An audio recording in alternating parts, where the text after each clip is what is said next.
welcome to the Art with World. Today we discuss mother languages in relation to cultural diversity, development and learning. And our guest today is Dr. MANZOOR SOOMRO Sahab. He was chairman of Pakistan Science Foundation and currently he is chairperson of INDUS Cultural Forum. This is a forum which organizes Mother Languages Day every year. And our next guest is Dr. UZMA ANJUM. She is professor of linguistics at Air University, Islamabad, and her area of research takes care of social linguistic issues and many other linguistic aspects. Welcome to our show, Dr. MANZOOR Sahab and Dr. UZMA Sahab. Thank you very much, Ashraf. Thank you. It's a pleasure to be here. Okay. I first must congratulate you that your forum, Indus Cultural Forum, has been successfully organizing this Mother Languages Days, I think 9 years? This is our 9th year. Yeah. And it's very difficult to sustain such festivals in Pakistan without very meaningful support from different areas. And I would also like to say that this is a very unique kind of festival, because the other literary festivals, they are mostly star-studded. They are heavily represented from bigger institutions, bigger cities, and this is the festival which represents people from far-flung areas which cannot be otherwise have any representation. And ordinary people. Ordinary people. So, and you are a scientist. And yes. How did it occur to you that you should be more active for development and preservation of mother languages and organize all these festivals? What was the significance of mother languages in your opinion? Thank you very much, Ashraf, and thank you for inviting us for this discussion. Yes, I am a scientist. But I have a mother language also, and if I early age I was living in the village and probably could not understand many things, but going through whole life and studies, traveling abroad, doing PhD in England, and all that brought me back that if I had not actually been learning, if I had not had the education, probably I would have still been there, tilling the lands with my father. But I realized that it was always my mother language that I thought, that I communicated in the first place. And if I am talking in any other language, many a times I think first in my own language and then get back. So, I came across very prominent scientists, including Nobel laureates in France and in USA, where discussing with them, they would, after long life, they would say, probably we need to go back to school and communicate with the children in their own language, so as to understand the basics of science, the basics of this universe. And that is when actually I started thinking on this. And when we had the year 2019 in fact proclaimed by the United Nations as International Year of Indigenous Languages.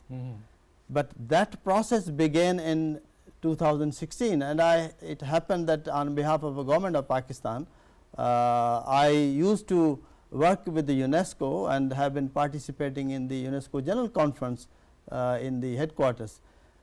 There in 2016, this began, the discussion began that we are losing worldwide some of the mother languages. Now, just like the biological diversity in the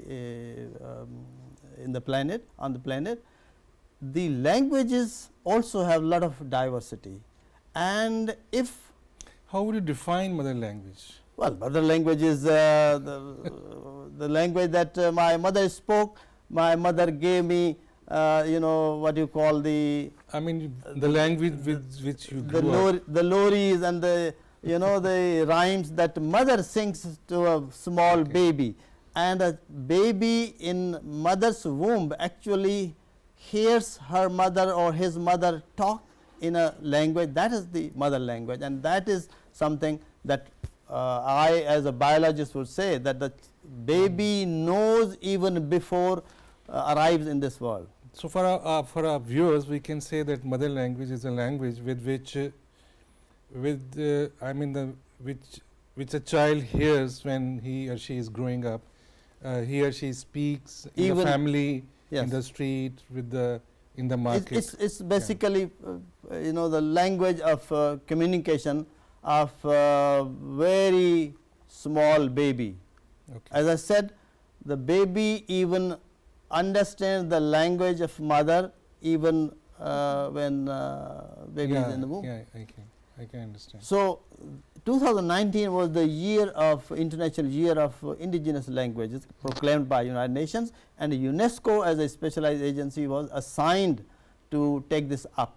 And it was also in the 2016 that we, some of the like-minded people realizing this, some of them writers, some of them poets, some of them scientists like me, got together and we decided that okay, let us see what is the forum in Pakistan which takes care of this, and we discovered that there is no forum. Okay. So, we decided to actually organize kind of NGO, and we registered in 2016 as Indus Cultural Forum and started, and among other activities we thought this was one of the things that where we bring the whole Pakistan together and the indigenous mother languages. Now, the discussion was how do we go about it, Okay. how do we sustain. I will come these back to languages? that Right. again, because I also, you have just mentioned endangered languages, right?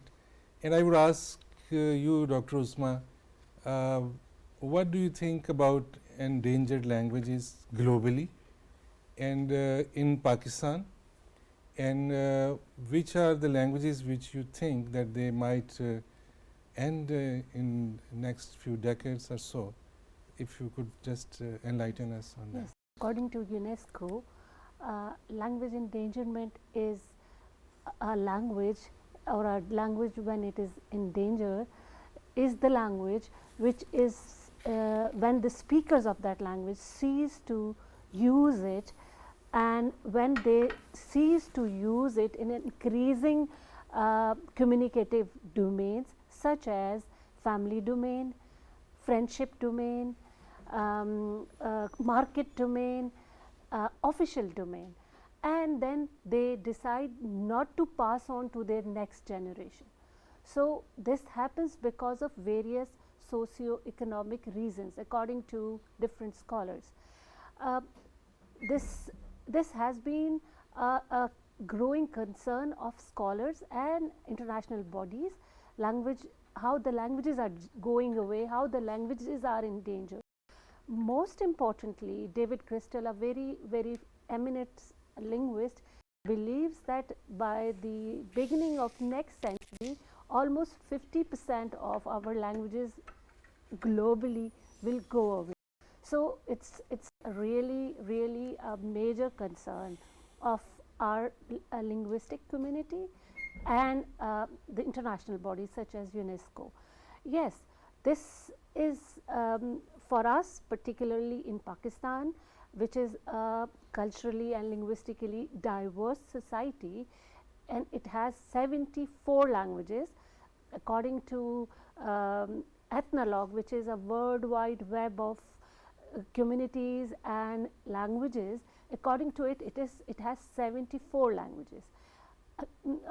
Other than major few languages such as English, Urdu, Sindhi, Pashto, most of the Balochi, languages. Brahvi. No. I am talking These about are the the languages. dominating. The dominating languages, the languages which dominates the other languages.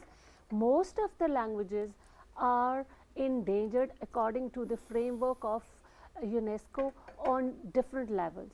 So, for example, Punjabi. Punjabi is, though it's a vibrant language, people speak it, but most of the speakers of this language are unable to read and write in this language. Okay. And then there are other factors such as attitude.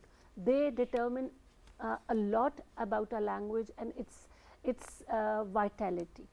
So, what are the reasons that I mean, you in academia and in intellectual circles, you are more concerned about this languages in danger, but why people don't realize that? I mean, I have seen most of the parents when they talk to their children, they send their children to the schools which do not give them education in their mother language. So, but still they prefer that because of maybe some economic reasons, or in future their children might opt some positions of power and that would require them to learn certain languages. So, is it how would you explain this phenomenon? This problem has two sides. Okay. One side is when parents decide to go for the language of the power domain, which is the languages that you have mentioned, that they will ensure their upward social mobility, children's and the parents' upward social mobility. But then there is another side to this. It is the ethnic identity of the people. So, there are two sides to this picture. Yes, one side of the picture is that the most of the parents would opt for the language which ensures their future, children's future, whereas there is another side in which, you know, most of the movements that you see in our country, it is based on the ethnic reasons. For example, if you take the language Bangla, basically when they were talking about Bangla, they were talking about their share in the resources. So, when people talk, and then there are reasons why people are, you know, in our country, when I was working for my PhD thesis, I found out that there is a community there, Gojri community, and they use the Gojri language as their ethnic identity to secure more and more votes from their community. So, there are two sides to this picture. Okay, great. I would ask you the same question. Yeah, Dr. actually generally it is the socio-economic dominance of a certain language. If you are thinking of official decorum in every country, there are, you know, 1 or 2, but in some countries like Switzerland you can find 3 or 4 official languages. So, the parents actually then tend to promote and educate their children in the languages of power, if you like, or the economics. For example, globally the major languages that are, I mean, English is all around. In the Chinese world there is Chinese, but in the Arabic world is Arabic, and so on. So, those are some of the reasons, but many a times a language is sustained if that has been developed, as Dr. Uzma mentioned about Punjabi, for example. People could not read or write because there is no particular alphabet of Punjabi. Of course, there have been Punjabi writers who have been, I mean the Gurmukhi and so on, but at least in Pakistan they have been writing Punjabi in you know, Urdu or Arabic script. But it's fine, it has a script. script. No problem. But overall that is the issue, and this is actually the reason that we then began promoting the literature in mother languages, because if you read and write, if you write, people read that and communicate in a certain language, then the language can sustain. Now, again according to UNESCO, as she told you, around 70 languages are recognized by UNESCO in Pakistan, but 6 major and 57 minor languages are still being spoken in Pakistan.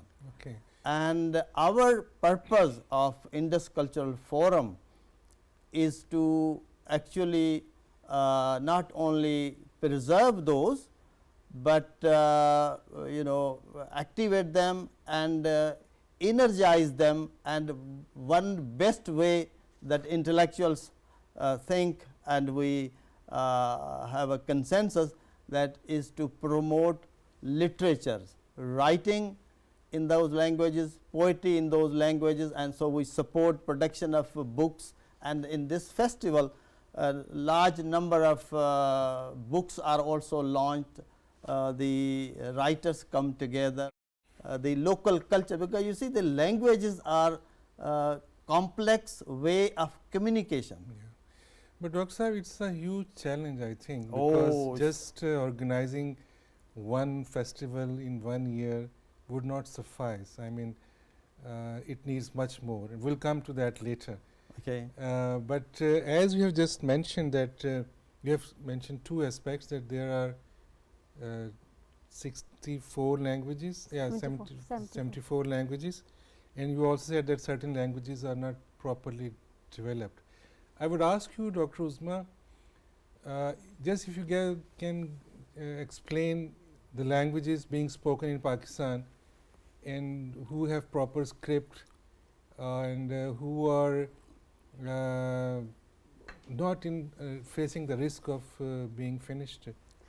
Actually, script, as far as script or orthography is concerned, languages, for example, Urdu, English, Punjabi, Sindhi, Pashto, to some extent Hinko, and similar languages, some major languages, they have their scripts. Linguists have worked on their scripts. But the major concern is not only the script, but also how they are used in the medium in instruction, in the medium of instruction. For example, I think Sindhi has been still used in medium of instruction, and in the working of states, such as it is used in district government and in police stations, whereas the rest of the languages of Pakistan, local languages of Pakistan, other than Urdu, you don't find them in the domain of power.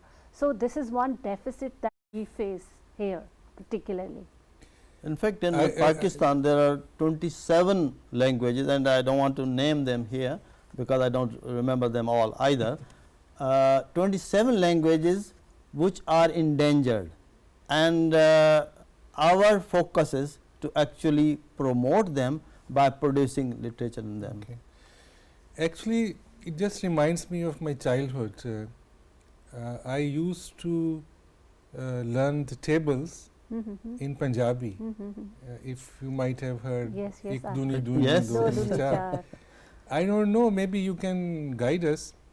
Was it tradition here in Punjab before colonial powers or during colonial powers or after that, that there was certain medium of instruction existed in Punjabi language here?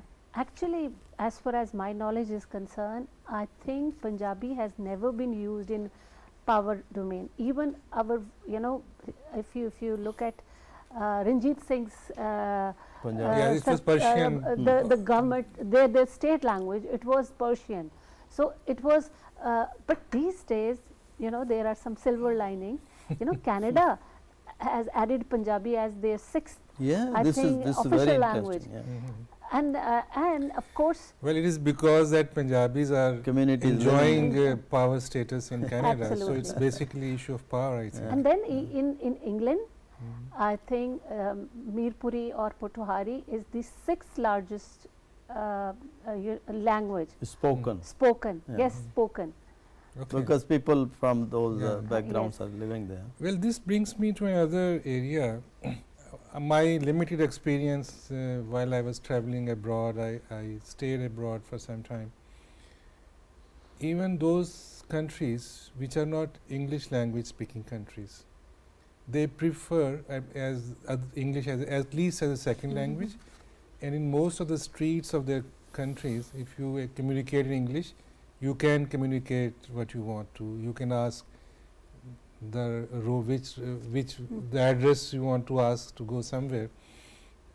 And most of the universities were filled with Chinese students, Japanese students, and their main area was to learn better English, so that they could compete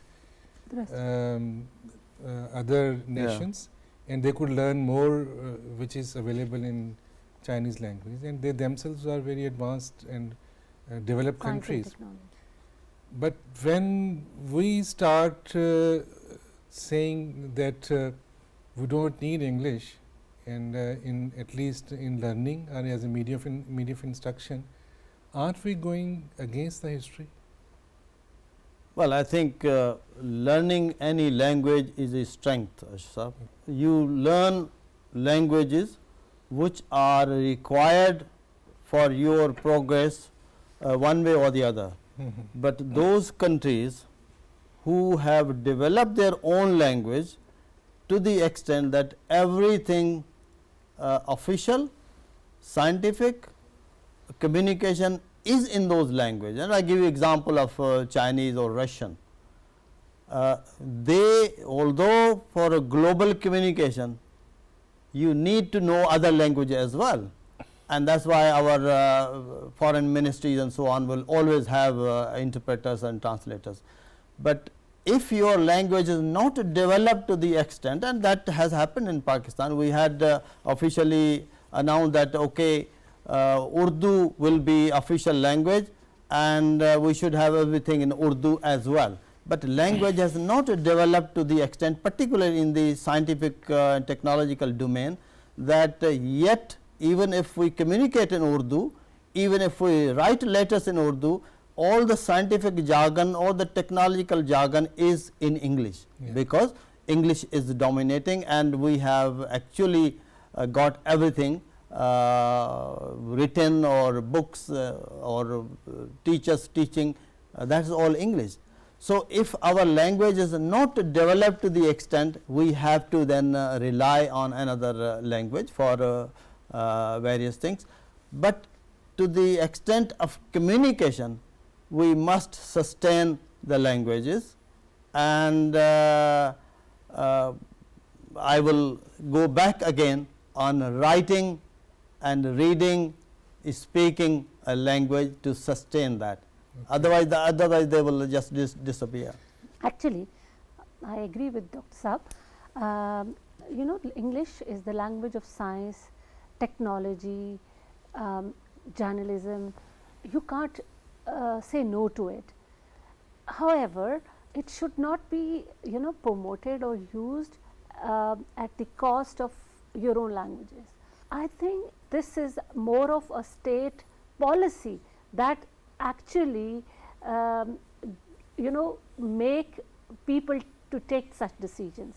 I believe that if they understand, if our state or our, you know, leadership understands, this is not a simple thing. When a language dies, with it so many other things go away, such as your for example, your biodiversity, the herbs that have been used for medicinal purpose for years and years. So, I think this is not a simple thing. When a language dies, it dies just like any living thing that, or any living, I would say living organ of your society dies. So, we need to take care of that also. In fact, knowledge system, languages play a major role in knowledge systems, because the indigenous knowledge, the local knowledge is always communicated in local language, indigenous languages, mother languages, and if they die, dies the whole knowledge system. The knowledge system also goes away. Okay, I completely agree with you, but I just wanted to probe this issue more. And I am just asking these questions to understand it more, and our viewers could also understand better. with your views. You are a scientist, and I guess you are a biologist. Yep. And you have seen, might have, I mean, more than all of us, you know more about biodiversity. Well, things evolved, species evolved, and those who survive, those are fittest. Yes. So, does this principle apply? Is it applied to the languages as well? Yes, it very much So applies to the language. That answers many of our questions. Yeah, yeah. Then. That applies very much to the languages as well. Because if something plant species is endangered, you have to protect that. On the similar account, we need to protect the languages as well, and protection of languages, nurturing them is developing some communication systems and promoting. And you earlier on asked a question, how this is a huge task, how come Indus Cultural Forum is doing, and let me tell you that Indus I Cultural. just asked because this is a very unfortunate world. We have very good dreams, we have very sweet hopes, but they don't come true because life is very brutal, and nature, as the many species have disappeared from this planet Earth. So maybe it is an issue. It's the politics of languages. You may say life is brutal, but I say life is really beautiful. It is, okay. The Indus Cultural Forum is actually, as I said earlier on, that some like-minded people got together from different backgrounds, and for living they do something else. But this is a group of volunteers from different walks of life, and we then work together. We play a role of a catalyst and bring on board the federal government of Pakistan, the provincial governments of Pakistan, the civil society, NGOs, writers, poets together to organize this festival. And this year, this is our 9th festival that we are organizing annually, and we have the Ministry of Culture of Pakistan on board, we have the Ministry of Education on board, we have the Culture Department of Sindh government, the Balochistan and Khyber Pakhtunkhwa or the Gilgit-Baltistan. Yeah, that's great, and these are your success stories. This is very important. This cultural diversity and languages play a very vital role in that. Absolutely.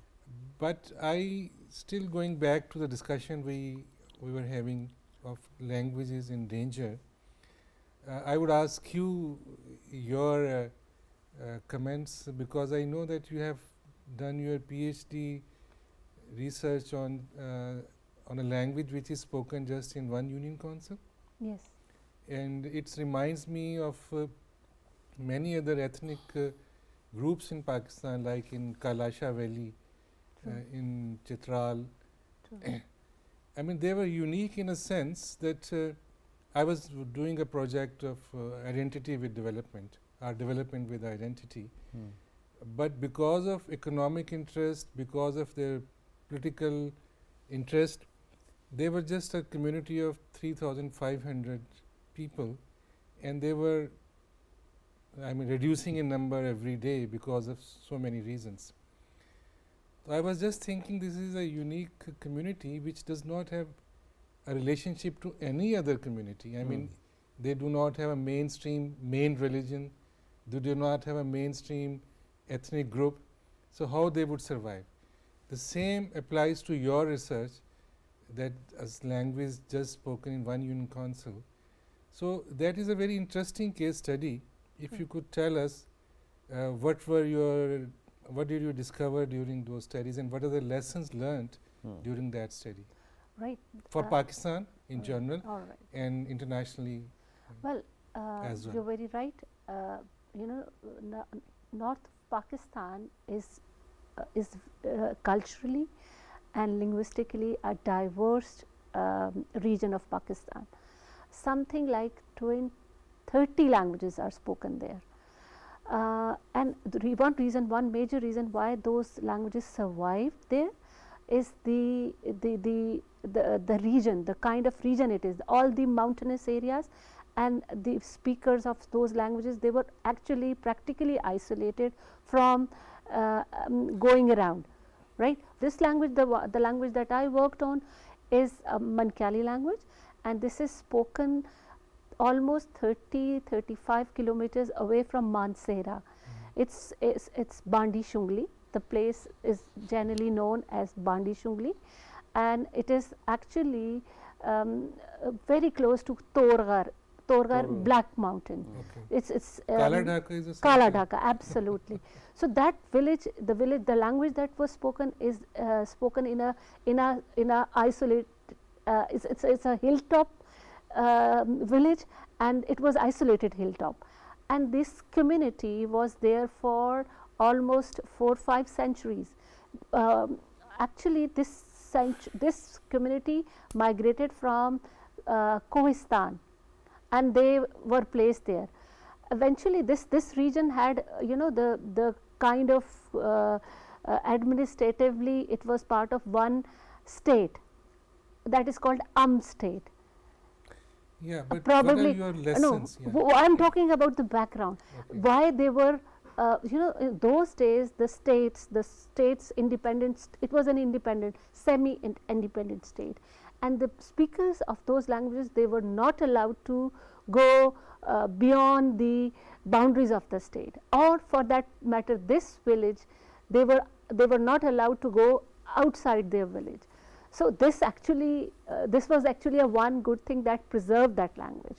And the lesson you are talking about, it is actually again, the speaker of this language, they were in contact with Hinko language, and most of the speakers, and then because of the intermarriages from different communities, the speakers of that language, because as you have said, since those speakers, they started developing a negative attitude for themselves, because it was the marginalized community, and the rest of the society, how it deals with this marginalized community, make them feel that they are inferior. And then what happened, because of the education, the education medium of instruction, that was Urdu and English in the schools, and now it is Hinko also, they have started looking down upon their language also. And this community of 500 people, they believe that they should, most of the people, rather particularly female, they believe that this language should be, they should not speak this language, because it becomes barrier for them eventually when world was open for them eventually. In 1970s, this state became part of Pakistan, and opportunities were open for those people also. So when they had schools, when they had jobs, when they started moving away from, or they had this mobility to other regions, they started feeling that their language is some inferior language. So my take on this would be that this, as I have said earlier, the major languages, for example English, Urdu, or for that matter Pashto, Hinko, they are major languages. But what happens? You can't make those people feel small about their languages. You should encourage them. And recently, this technology, this advent of technology is I would say again a silver lining. You know why? Because people have started feeling that their languages are important, because on social media we found these languages such as Torwali is on social media, and many other small languages, they have started some languages actually developed applications now. And then what happened? Yes, Dr. Saab is very right. Because of this, these small communities have started working on softwares and they have started working on their writing system, and then they have started working on the technology, how to use their language in technology. So eventually I feel that these community such as this. Mankali has also recently accepted by, as I have said, by the world, as it is been added in the list of Pakistan. So they feel good. They have started feeling good about themselves, and now they are working on their orthography. And I have met recently a young man who was writing poetry in this language. What is orthography? Probably you need to Orthography explain. is the writing system, Okay. writing system of that language. So there is a silver lining because of technology and because of the advent of social media. People have started using their local languages also. Great. So our state can use this opportunity because people have already started working on things. Well, I need not to be pessimistic, right? Absolutely not. Absolutely not. Not pessimistic. Should Yeah. always be. There is always a silver lining, and there is always an opportunity in a problem. I believe when you have a problem, you will also have an opportunity in it. Okay. Great. Arshad Sahab, since this is PTV World we are talking on, and you have viewers outside Pakistan, I would suggest that the viewers should look at the International Decade of Indigenous Languages, which is UNESCO, and there is a global action plan to actually understand the system. And then this initiative of UNESCO, the decade is 2022 to 2032, 10 and 10 years. This is a action plan every country has to develop. Pakistan is still in process, and we, the Indus Cultural Forum, using these occasions are trying to help the government, and that is why the government is on board with us. And in this festival we have the Pakistan Academy of Letters on board. The DG will speak, the keynote speaker. We have the chairman of Higher Education Commission, the Minister of Culture, the Minister of Education, so that we can as she mentioned, to contribute to the development of a national action plan for how to sustain the different languages. So, are you going to make national action plan in this festival? Because it is not directly our domain, Okay. but we can jot suggest. down the outcomes and share with the government, which is very much Stakeholders. supporting us, and also the UNESCO Pakistan is partnering with us. So the country director UNESCO will also be present in the opening and make a keynote speech, particularly talking about the International Decade of Indigenous Languages, Okay. and vis-a-vis what action plan needs to be developed in Pakistan. I think all your initiatives are extremely commendable, and I wish you great success. Thank you so much. Thank you very much, Dr. Sahab, Dr. UZMA. You both came here and Thank you you very much enlightened for us. having us. And Thank I am sure it's a great issue, and your efforts would contribute in you. cultural diversity of Pakistan. And viewers, this is all for now, but we have not finished our program here. We'll take you to Pakistan National Council of Arts, where this Mother Languages Festival is being organized. So please join us there. The Pakistan Mother Languages Literature Festival is one of the most anticipated literary events in Pakistan. The 9th consecutive festival offers an interesting insight into Pakistan's linguistic and cultural diversity. Organized by the Indus Cultural Forum and co-hosted by the Pakistan National Council of the Arts, the festival brought together more than 120 writers, poets, artists and language activists, as well as researchers from all over the country representing more than 20 languages in Pakistan. As per UNESCO, Pakistan is home to more than 70 languages, of which over 25 face extinction. Aligned with UNESCO's International Decade of Indigenous Languages, the festival seeks to amplify the voices of indigenous languages and promote their preservation and vitality. As part of the overarching Sustainable Development Goals, it is vital that no language is left behind, ensuring that peoples across the globe remain part of our solutions. Currently, as we speak, one language is dying every 2 weeks, and many more at risk. According to the UN, there are roughly 6,000 indigenous languages that need our attention to preserve and protect in years to come. Eminent scholars and writers delivered keynote speeches and also paid tribute to recently passed away legendary writers of Pakistan. Recently, because we were informed that some languages are slowly disappearing from the surface, especially those from Balochistan, from Khyber Pakhtunkhwa, even from Punjab and Saraiki Belt and southern Punjab.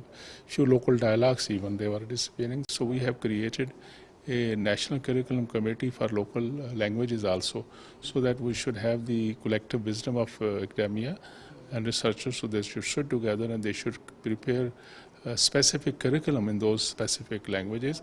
Mother Languages Literary Festival has become a significant part of Islamabad's cultural life, and it has been 9 consecutive years that this festival is being held in Islamabad, and people from all over the country belonging to different languages of Pakistan come over here and discuss their literature, their languages, and their important figures and important significant issues. The festival also hosted sessions covering emerging 21st century trends in Pakistani mother languages literature, the role of writers in heritage conversion, Sufi poets as voices of resistance, folk literature's vibrant colors, and the impact of climate change on linguistic landscapes. Over 80 new books were launched, including a first-ever novel in Balti. An enthralling lineup of music, dance performances, and the screening of a film were also part of the festival.